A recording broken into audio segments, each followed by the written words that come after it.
Picture a child you know, 12, 10, maybe even 8 years old. Now imagine them locked in a cold, rat-infested cell surrounded by criminals in 19th century England.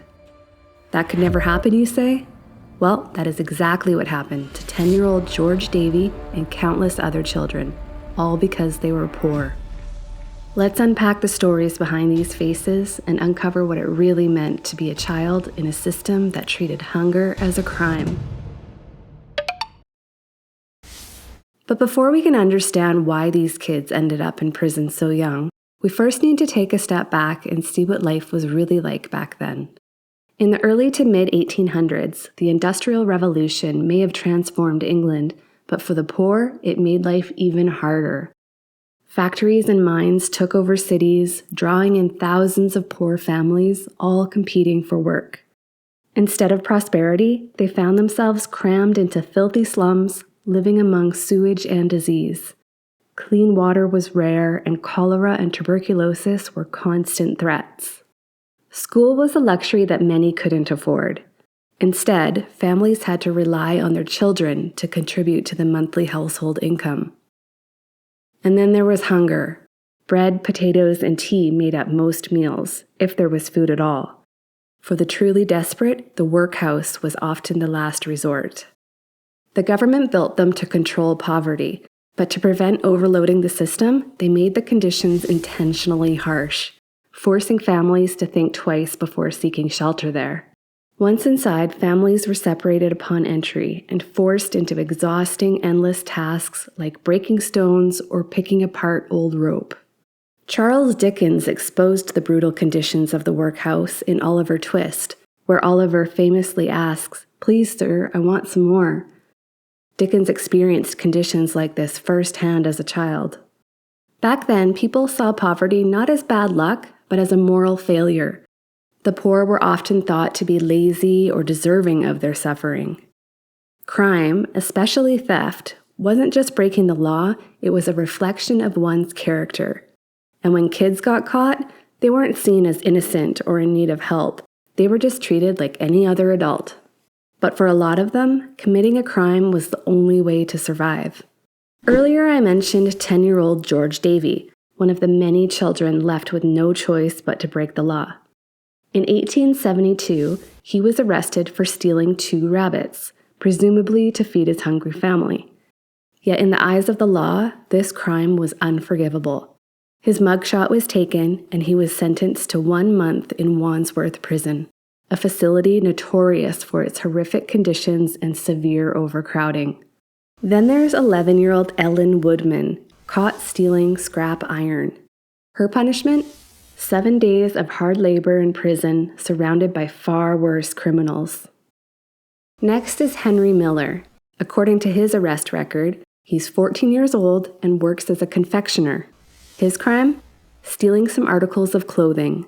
For that, he was sentenced to 14 days of hard labor in prison. These stories are absolutely heartbreaking, but it gets far worse. Police were overwhelmed with rising crime in the rapidly growing cities and often arrested kids on the spot without much investigation. With no juvenile detention centers, they were held in tightly packed cells alongside adult offenders. The experience was terrifying for them. Once in the courtroom, the process was swift and unforgiving. Most children had no legal defense, and their families rarely had the resources or knowledge to fight for them. Judges ignored their life circumstances and focused only on punishment. If they were found guilty, those young offenders faced one of 4 possible fates, each marked by its own cruelty. Whipping was a common punishment for children, typically reserved for minor offenses. The number of lashes ranged from 6 to 24 strokes, depending on the severity of the crime and the child's age. The punishment was usually carried out using a birch rod or a cat of 9 tails, and was eventually abolished for children in 1948. 13-year-old Matthew Walls was ordered to receive 8 strokes with a birch rod, all while his father stated that he hoped the authorities would not spare him the punishment. This was all for stealing 1 shilling from a little girl named Gertrude Long. In the early 1800s, the threat of execution hung over many, including children. The legal system still operated under what was called the Bloody Code, where more than 200 crimes were punishable by death. Even minor thefts, like stealing a loaf of bread or a handkerchief, could technically lead to the gallows. It was meant to deter crime through fear, but enforcement was inconsistent. Thankfully, judges were often hesitant to sentence children to death for petty crimes. By 1838, executions had decreased significantly, and most sentences were reduced to imprisonment. Only severe crimes like murder, violent theft, or treason typically led to execution. Still, the fear of the noose was terrifying. Even with the possibility of a pardon, the psychological toll was immense. In one report from 1814, 5 children under the age of 14 were hanged, though the details of their crimes remain unclear. When pardons were granted, children were confined in filthy, dangerous prisons alongside adult criminals, enduring constant violence and neglect. With the prison population rapidly increasing and overcrowding becoming a serious problem, Britain had to find a solution. They turned to decommissioned ships, known as prison hulks, to serve as floating jails. Children as young as 8 were on board, chained up and forced to work 10 hours a day in brutal conditions. Below deck, prisoners were packed into damp, filthy quarters, an ideal breeding ground for diseases like typhus and tuberculosis to spread.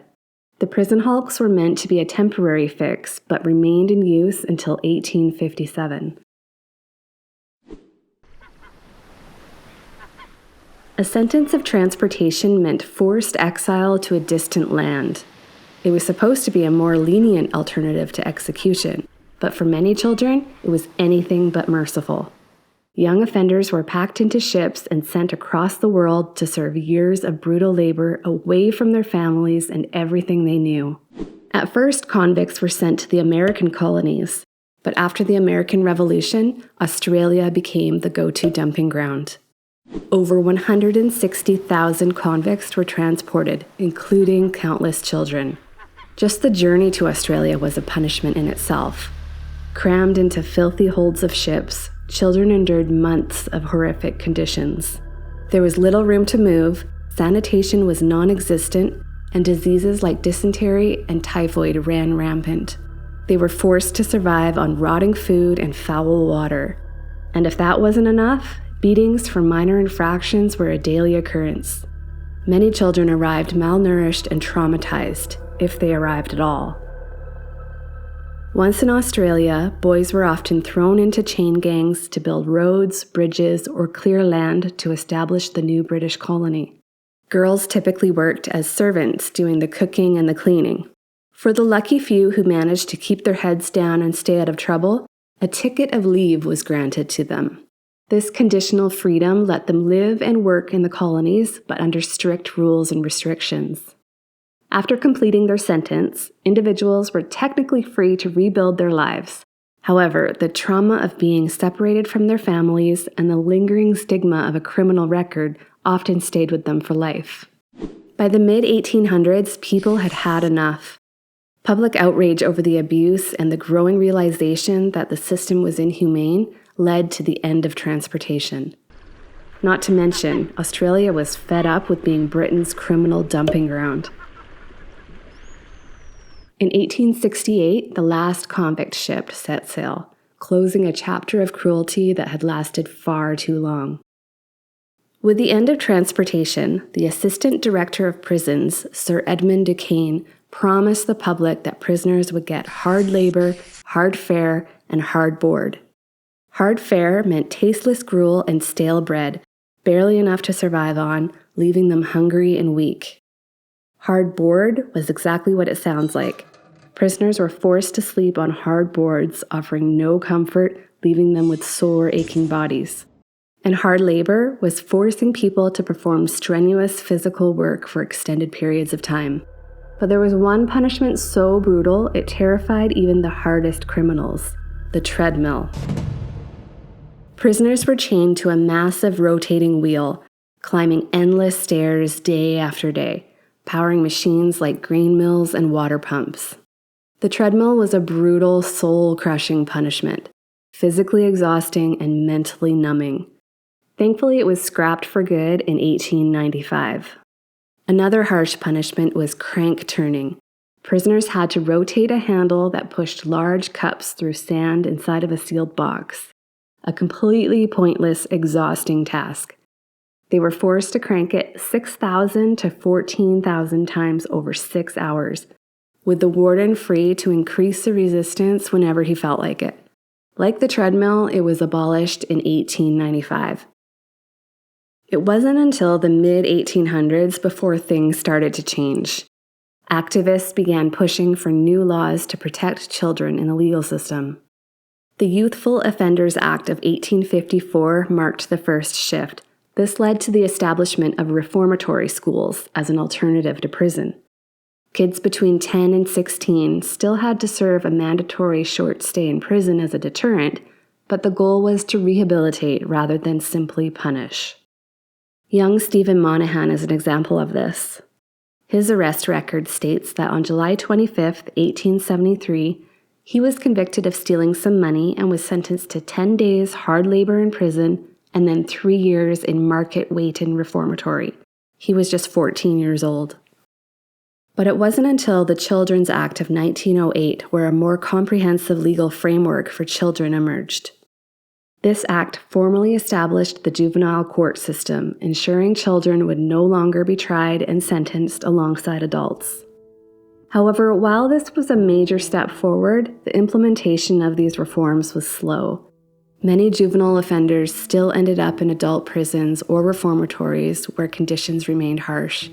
It would take years, even decades, before the Act's principles were fully integrated into the justice system. So, as we look at these mugshots and the stories behind them, think about the children in your life today and be grateful they don't have to endure the same fate.